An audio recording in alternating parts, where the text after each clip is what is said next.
I think that I am in heaven on earth.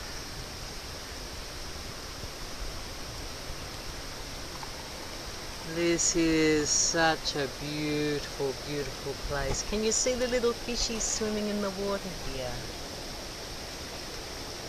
Little fishies just darting around in the water.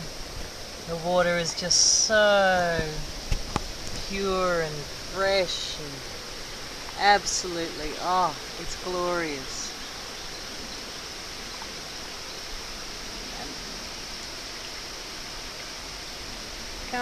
Probably can't see it from the camera, but there's beautiful wrappers and waterfalls, and it'd be they're quite loud, like so that you wouldn't even be able to hear me speaking if I was up there by the waterfall.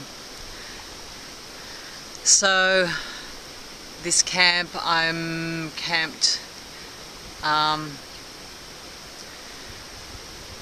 a place called Orkabie, which is a little bit north of Carmila on the Queensland Coast, and a bit further to the north there is Serena, and a little bit further north than that is Mackay, which would be that's the nearest big major city from here.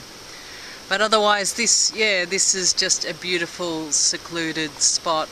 It's actually quite close to the highway, the Bruce Highway, which is about the only downside, because you can hear the trucks and the traffic. But honestly, when I've got so much like absolute beauty and elemental paradise here, like I've just said to myself, I can just learn how to deal with the traffic noise, and it's not like over the top. And either way, I slept beautifully.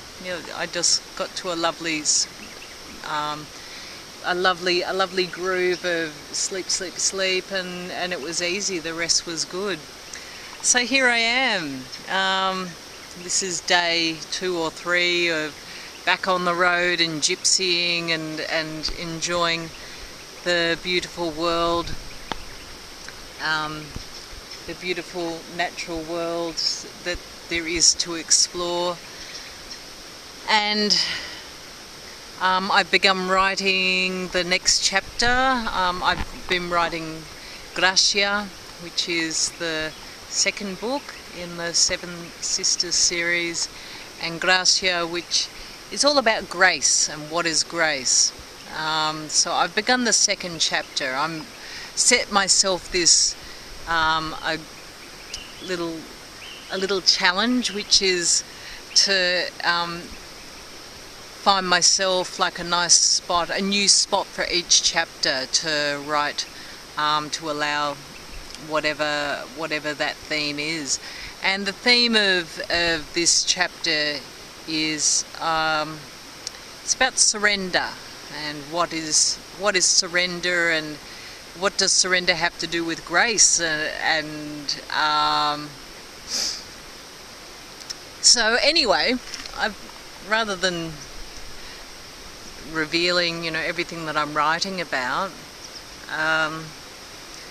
I'll just sort of all I need to do is really look at the world around me, and what I see is a river, a creek, and the beautiful analogy of surrender being surrendering to the flow, and just allowing oneself to go with the flow of the river of life.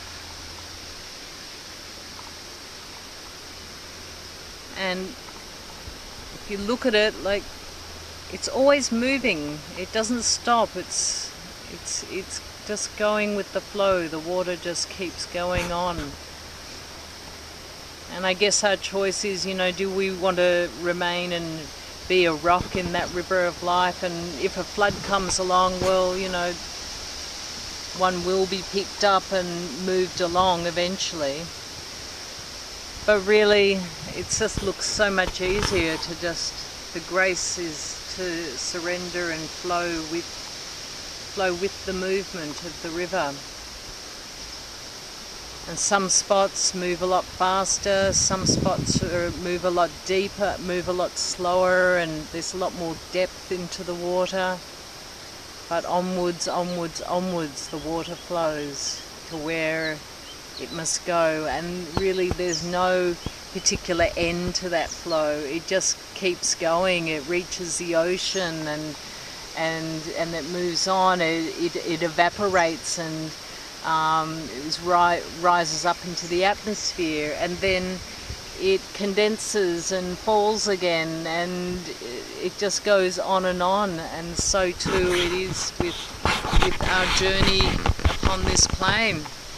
So do we surrender with ease and with grace, or do we surrender with a resistance where we don't really want to let go? And because eventually, you know, we've got to let go of the body. There's no doubt about it, and we've got to let go of a lot of things. We surrender all the time. It's just a matter of, am I prepared to surrender all the time? Am I prepared to surrender with ease and with grace? So that's enough for the ponderance for the moment. So I bid you a fond Orkabie adieu. Goodbye, and till next we speak. Bye-bye.